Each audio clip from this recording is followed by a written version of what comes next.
Boa noite. Há 2 semanas começamos uma jornada pela compreensão do significado da vida, focando o nosso tempo de estudo aqui no livro de Eclesiastes. Escrito por Salomão há cerca de 3.000 anos, esse livro ele tem uma didática bastante diferente dos outros livros bíblicos, porque o autor propositalmente nos deixa olhando muito tempo de uma perspectiva que ele chama de debaixo do sol. Dessa visão, nesse sentido, ele apresenta o mundo como se Deus não estivesse presente ou, pelo menos, não fizesse parte da consciência das pessoas deste mundo ou da reflexão a respeito deste mundo. E dessa perspectiva, a conclusão que ele repete tantas vezes é que nada faz sentido. Na semana passada, por exemplo, vimos que o autor apresenta a sabedoria e o prazer como insuficientes para trazer sentido à nossa existência. Eles não trazem significado à vida. Observem uma das frases que Salomão coloca sobre a sua busca por entender a sabedoria. Me esforcei para compreender a sabedoria, mas aprendi que isso também é correr atrás do vento. E olha essa outra frase, pela busca do prazer, no capítulo 2, versículo 1. Pensei comigo mesmo, vou experimentar a alegria, descubra as coisas boas da vida, mas isso também se revelou inútil. Salomão diz no versículo 10 do capítulo 2, que não negou nada aos seus olhos e não recusou nenhum prazer que seu coração desejasse. Ele, que foi rei em Israel e tinha tudo o que precisava para experimentar a vida ao seu limite, pôde dizer e quis ensinar: não são essas coisas que preenchem o vazio do nosso coração, que busca incessantemente por alguma coisa que plenamente o satisfaz. Vale a pena lembrar que a questão não é que sabedoria e prazer sejam pecados em si mesmos. Longe disso. A questão é, de novo, que nem a sabedoria e nem os prazeres que podemos ter debaixo do sol são capazes de nos dar satisfação ou propósito de vida. A ideia hoje é nós terminarmos o capítulo 2 de Eclesiastes. O autor ele retorna ao assunto de sabedoria e também traz a questão do trabalho, mostrando como, dessa perspectiva debaixo do sol, é frustrante ser sábio e ser trabalhador. Vamos orar e depois olhar o texto bíblico. Senhor, muito obrigado pela oportunidade de estarmos juntos para estudarmos, para aprendermos da Tua palavra. Que a lição de hoje, Pai, seja clara e nós reconheçamos, Pai, o desejo do Senhor de nos mostrar que debaixo do sol, dessa perspectiva de mundo onde o Senhor não está, nada faz sentido. Nós precisamos do Senhor para a nossa vida ganhar significado. E somente o Senhor para abrir os nossos corações para a verdade. Eu te peço que o Senhor faça isso, hoje e sempre. Em nome de Jesus. Amém. Então nós já vimos que Salomão ele buscou o significado da vida na sabedoria.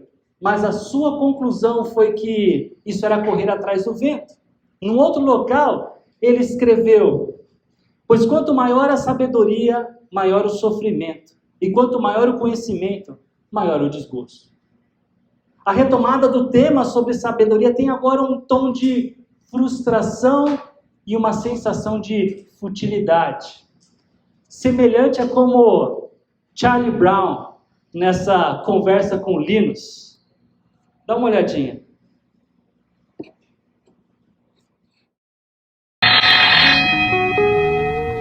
Qual é o problema, Charlie Brown? Acabei de receber péssimas notícias. A professora disse que nós vamos ter uma excursão para o Museu de Arte e eu tenho que tirar A no meu trabalho. Senão, eu vou repetir de ano. Por que temos que sofrer toda essa pressão com relação às notas? Bom, eu acho que o propósito de ir para a escola é tirar boas notas. Aí você vai para o 2º grau, onde o propósito é estudar mais ainda para tirar boas notas e poder ir para a faculdade. E o propósito de ir para a faculdade é tirar boas notas para poder fazer pós-graduação.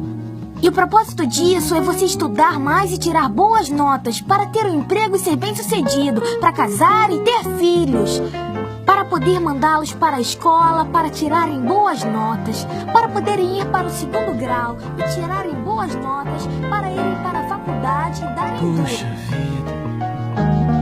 Essa é a versão Debaixo do Sol, segundo Charles Schulz, o cartunista americano que é criador da turma do Charlie Brown, né, conhecida como Minduim ou Peanuts. Talvez aqui no Brasil o personagem mais conhecido seja o cachorrinho do Charlie Brown, que é o Snoopy. E dessa perspectiva, né, como eles estão conversando, o propósito de ir para a escola é tirar boas notas, para então você ir para o 2º grau, tirar boas notas. Daí você consegue ir para a faculdade, para quê? Tirar boas notas. E aí você consegue fazer uma pós-graduação para tirar boas notas. Possivelmente o autor de Eclesiastes terminaria dizendo: isso não faz sentido. E é como veremos que ele realmente diz como faz frustrante na busca da satisfação, né, de alegria com base na sabedoria. Olha o que ele disse no versículo 12. Então passei a refletir na sabedoria, na loucura e na insensatez. O que pode fazer o sucessor do rei, a não ser repetir o que já foi feito? E ao retornar para esse tema de sabedoria, o autor de Eclesiastes ele faz a seguinte consideração: nenhum outro rei terá mais ou melhores condições do que Salomão para chegar a diferentes conclusões do que ele chegou nesse tema.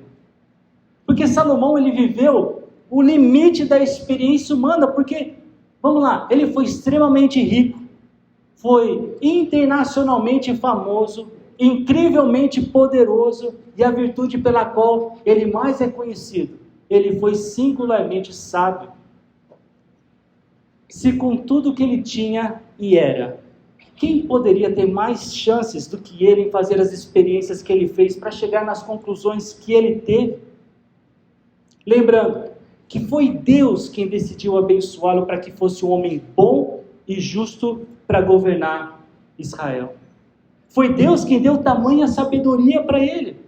E apesar disso, e creio que isso é bom ser lembrado, quando ele afastou Deus do seu coração, sua sabedoria não foi suficiente para lhe manter piedoso, para lhe manter fiel e um exemplo para a nação que governava. Em 1 Reis, capítulo 11, versículo 4, nos é dito que seu coração não era inteiramente fiel ao Senhor. Que fim de vida trágico. Eu arrisco dizer que até esse momento de distância de Deus foi considerado por Salomão quando ele escreveu Eclesiastes. E de fato, quando olhamos as credenciais dele, as qualidades que ele tinha e toda a experiência que ele teve, fica difícil pensar em alguém que pudesse experimentar mais da vida do que ele experimentou, até mesmo para investigar o que ele se propôs a investigar. Ele diz no capítulo 1, tudo que é feito nesse mundo. Bem, uma das conclusões que ele teve especificamente sobre a sabedoria foi a seguinte: percebi que a sabedoria é melhor que a insensatez, assim como a luz é melhor do que as trevas. E se você não é muito diferente de mim, até pode ser que você aqui se pergunta, mas precisa ter todo esse cacife de Salomão para chegar nessa conclusão de que a sabedoria é melhor que a insensatez e a luz melhor do que a escuridão, que as trevas? A verdade é que Salomão está construindo a sua argumentação. E ele usa esse senso comum como introdução do que ele ainda vai dizer. Porque o ponto que ele quer destacar é exatamente a superioridade da sabedoria sobre a insensatez. Vejam, o homem sábio tem olhos que enxergam, mas o tolo anda nas trevas. Todavia percebi que ambos têm o mesmo destino.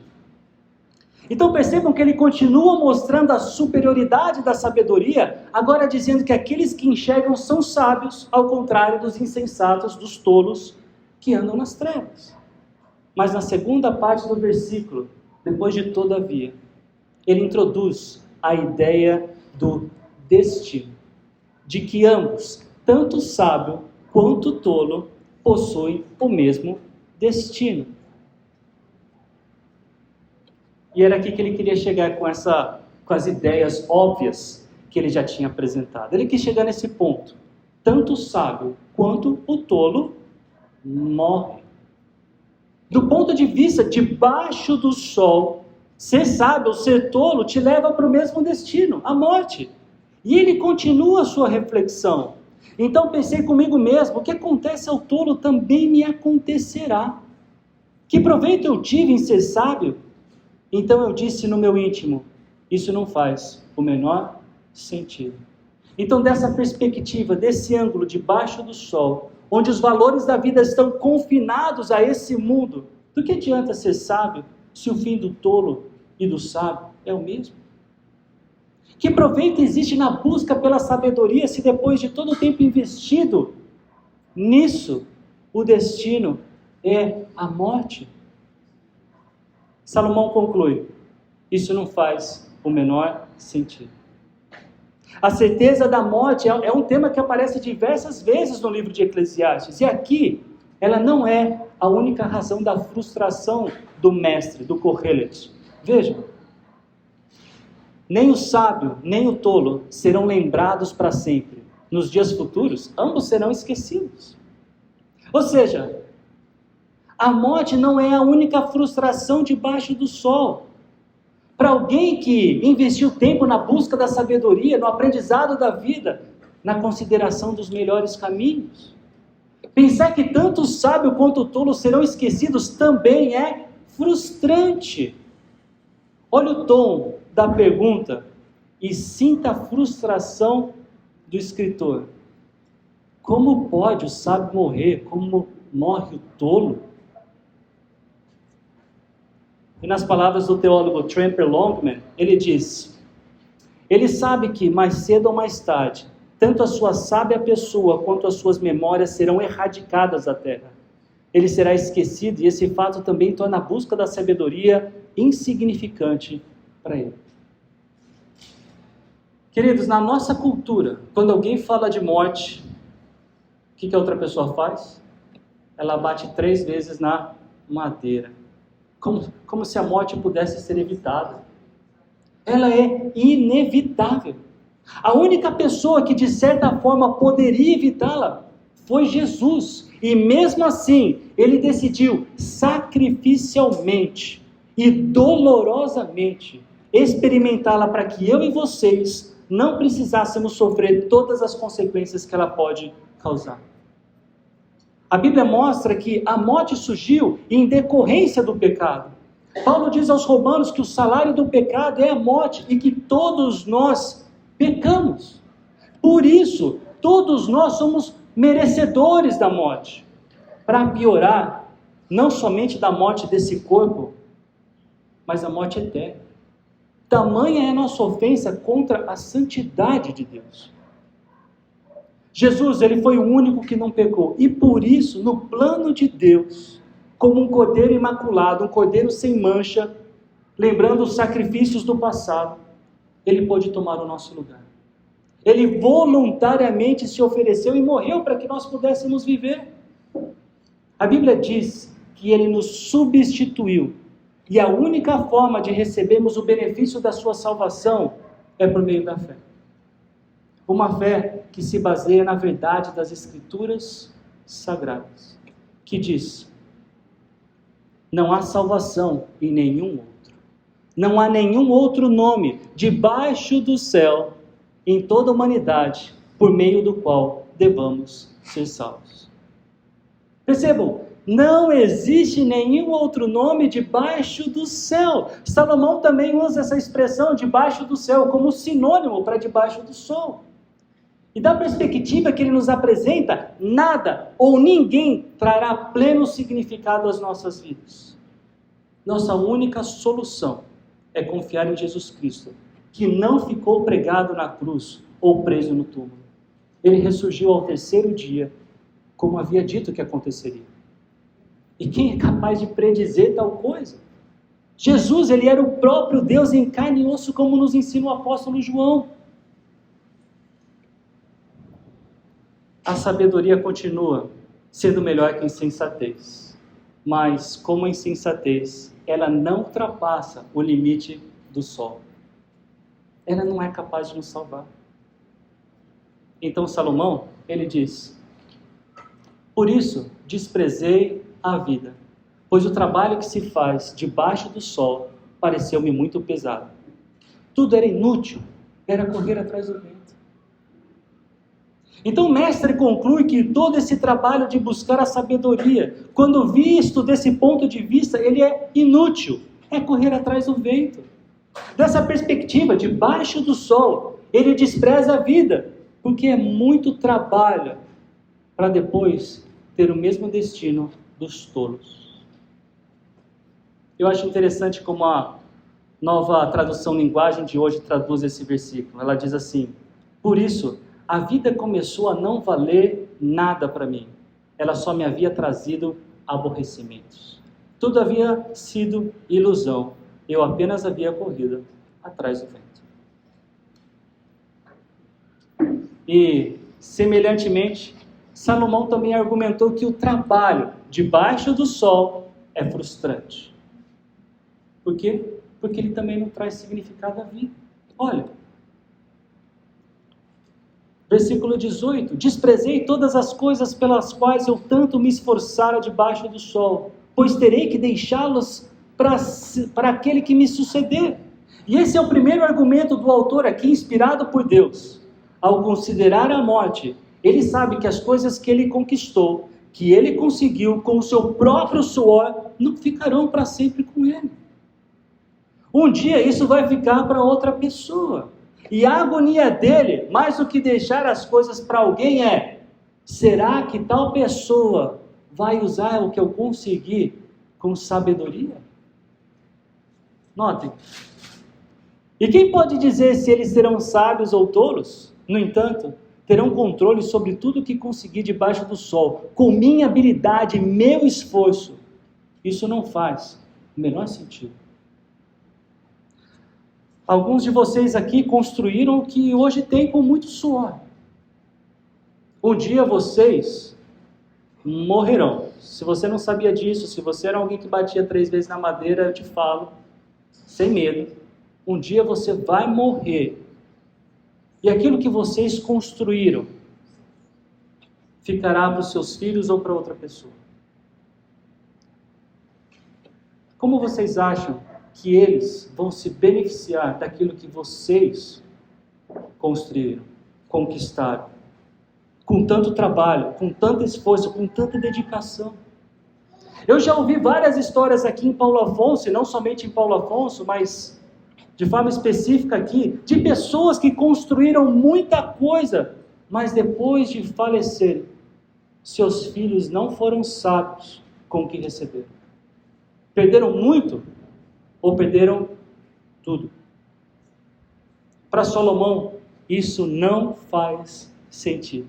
O resultado do seu trabalho não dura para sempre. Não há nada que você, por mais habilidoso que seja, possa garantir que ele seja perpétuo. Então ele diz: cheguei ao ponto de me desesperar por causa de todo o trabalho em que tanto me esforcei debaixo do sol. Dessa perspectiva em que Deus está fora da jogada, para que eu vou trabalhar tanto se um dia eu vou morrer e deixar tudo que eu consegui para alguém que pode ser um tolo?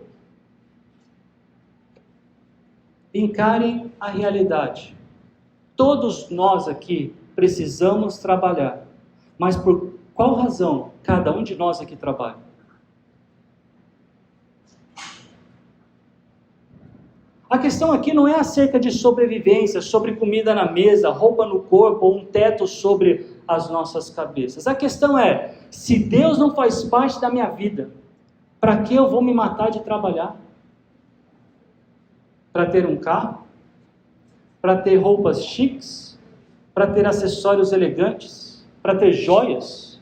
Para ter uma casa grande? Para uma melhor escolaridade aos meus filhos? Para ter melhor acesso à saúde? Será que essas coisas, por mais que sejam queridas ou importantes que sejam, trazem significado à vida?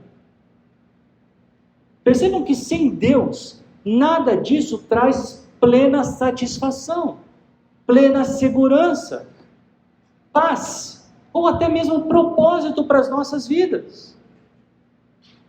Nada disso traz plena alegria ao nosso coração.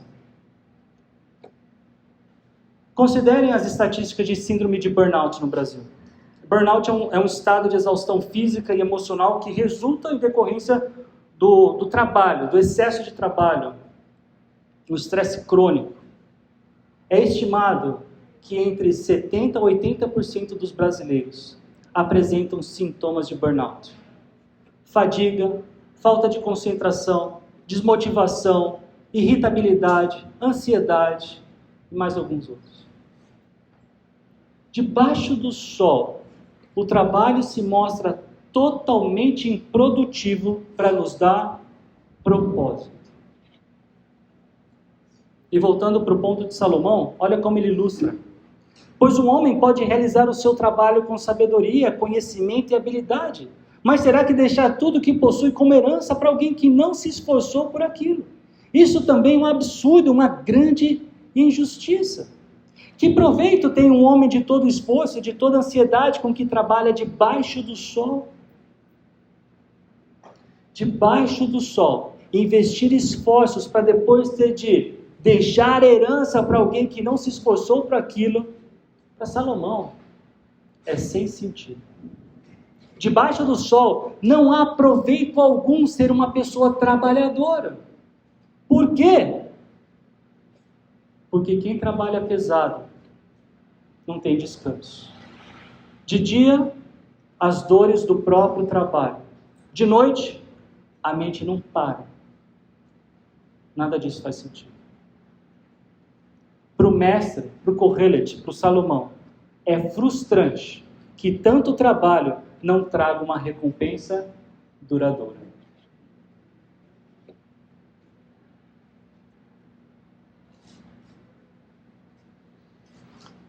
Então, nem o prazer, nem a sabedoria e nem o trabalho são capazes de levar o ser humano para além do sol, onde Deus é considerado e a nossa vida ganha significado. E esse é o argumento de Salomão durante todo esse livro. Tudo que o ser humano faz é desprovido de significado, se não for vivido com a consciência da presença de Deus, debaixo do seu temor, acima do sol, ou além do sol. Eu insisto que vocês percebam a didática de Salomão. Se Deus não está nesse mundo, então não há nada que façamos que dê sentido à vida. Se não considerarmos Deus nesse mundo, tudo é como correr atrás do vento.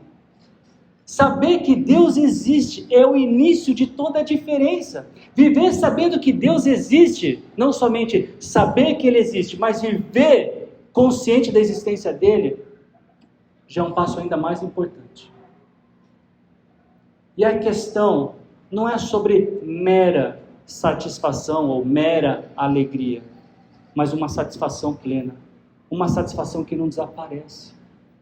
Obviamente, como nós temos estudado, a vida debaixo do sol não traz essa satisfação plena, não traz essa alegria duradoura, não traz significado à nossa vida.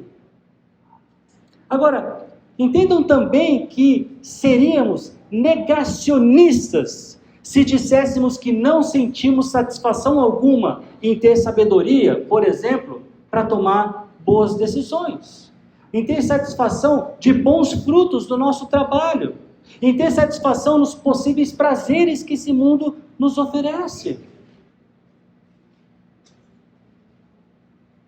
Eu estou olhando para alguns de vocês e imaginando aqui. Há pouco tempo eu tive na oficina, ajudou a consertar, arrumar meu carro.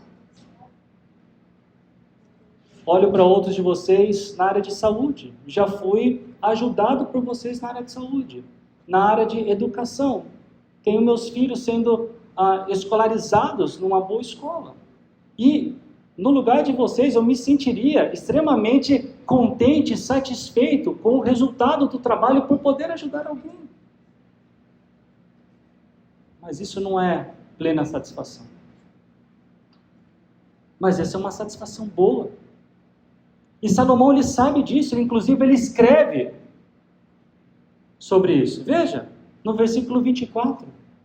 Para o homem não existe nada melhor do que comer, beber e encontrar prazer em seu trabalho. E vi que isso também vem da mão de Deus. Salomão, ele não está negando o que ele disse sobre o trabalho. Ele não está sendo inconsistente. Ele está dizendo que se tudo que existe sobre a vida é o que os nossos olhos conseguem enxergar debaixo do sol, então é melhor, ou o melhor que há para se fazer, é aproveitar a vida. É comer, é beber e é desfrutar dos resultados do seu trabalho. Mas mesmo isso, ele diz, é graça de Deus. Mesmo isso, é Deus quem dá. Acredite você ou não em Deus. Até mesmo os prazeres mais básicos dessa vida são presentes de Deus. E Salomão sabe disso. Pois quem pode comer ou desfrutar algo sem Ele? Esse mundo é criação de Deus. De um Deus que é muito bom.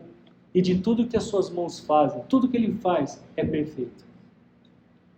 É verdade também que o nosso pecado estragou esse mundo, mas pela graça de Deus, isso não chegou ao ponto de nunca podermos ter satisfação alguma nas coisas que Ele criou para nós desfrutarmos.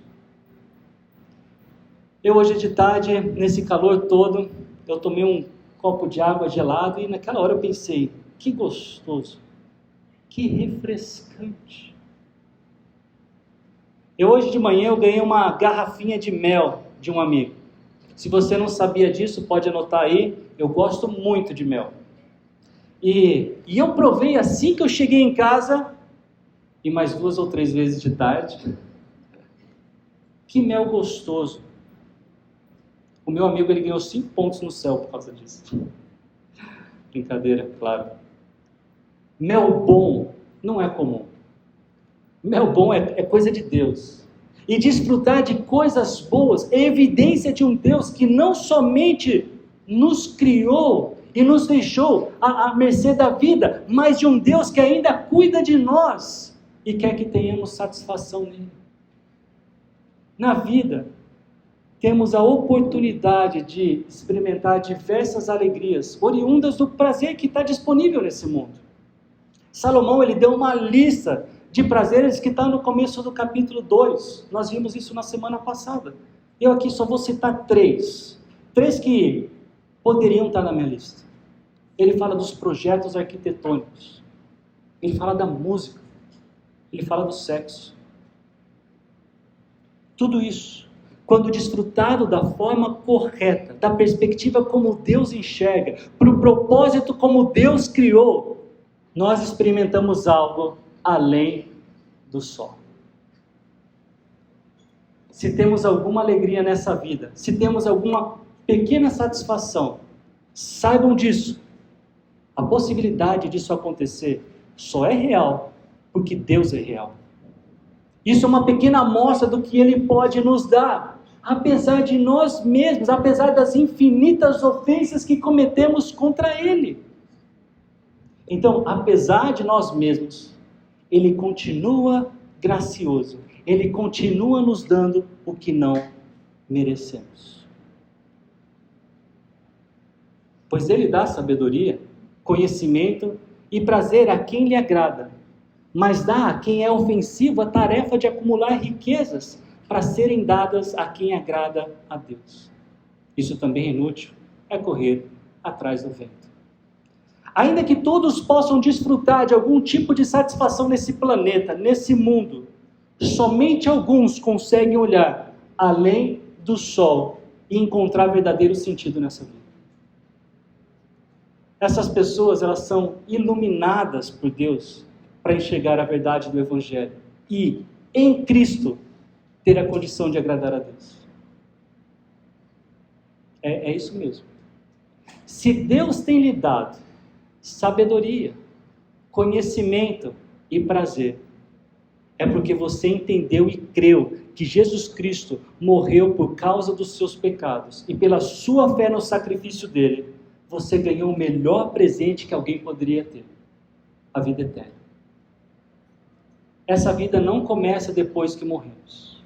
Essa vida começou no dia que cremos em Cristo. Nesse dia, nós ganhamos a mente de Cristo, que tem a perspectiva correta desse mundo e nos aponta para a verdadeira razão pela qual existimos. E como corretamente ensina a Confissão de Fé de Westminster, o fim principal do homem é glorificar a Deus e gozá-lo para sempre. Aqueles que não têm a perspectiva correta, que vivem suas vidas debaixo do sol, não conseguem perceber que muitas das suas alegrias, aquelas que refletem o caráter de Deus, também são presentes dele. Por desconhecerem Deus, eles só conseguem se satisfazer com os presentes que Deus dá. Mas eles não conseguem perceber quem é ou se existe o doador desses presentes, o próprio Deus, e não conseguem desfrutar dele. Para estes, a morte que todos conhecem é a última estação das suas vidas. É onde acaba tudo. Por isso, Salomão diz, não faz sentido. E assim, segundo o versículo, os recursos que eles acumulam, em última análise, somente agradam ao Senhor nas mãos daqueles que já entenderam e creram no Evangelho, que conseguem com clareza entender que nada nessa vida faz sentido se Deus não for a razão pela qual nós vivemos. Pensar diferente disso é correr atrás do vento. Vamos orar. Mais uma vez, Senhor, obrigado. Obrigado pela Tua palavra. Obrigado por nos lembrar que debaixo do sol nós não temos satisfação, nós não temos significado, algo que preenche o vazio do nosso coração. Se não for o Senhor, do que vale o nosso trabalho? Do que vale os nossos prazeres? Do que vale a sabedoria, se não uma alegria que depois de minutos, talvez horas, semanas, algum tempo ela se apaga. Mas quando conhecemos a Jesus Cristo, quando cremos nele, esse vazio do nosso coração é perfeitamente preenchido. Especialmente à medida que o conhecemos mais e mais, desfrutando das tuas promessas para a nossa vida hoje. E um dia, desfrutando daquilo que o Senhor prometeu, da vida eterna. Eu te peço, Pai, para que consigamos considerar a tua presença, o teu auxílio, e viver debaixo desse temor, Pai, de que o Senhor Todo-Poderoso cuida da gente, mas também é justo e nos disciplina. Que nós não percamos de vista a tua presença, que nós vivamos além do sol, para que em cada situação que experimentarmos, para que cada coisa que tivermos, para cada palavra que falarmos, tudo isso redunde em honra e glória para o teu nome. Eu te peço, Pai, que nos ajude. O nosso pecado é profundo e ele apaga muitas vezes, Senhor, essa perspectiva, essa consciência de que o Senhor está aqui. Cuide de nós. Cuida dessa nossa visão. Cuide da perspectiva correta. Que nós tenhamos constantemente a mente de Cristo. É o que eu te peço, por favor. Em nome de Jesus. Amém.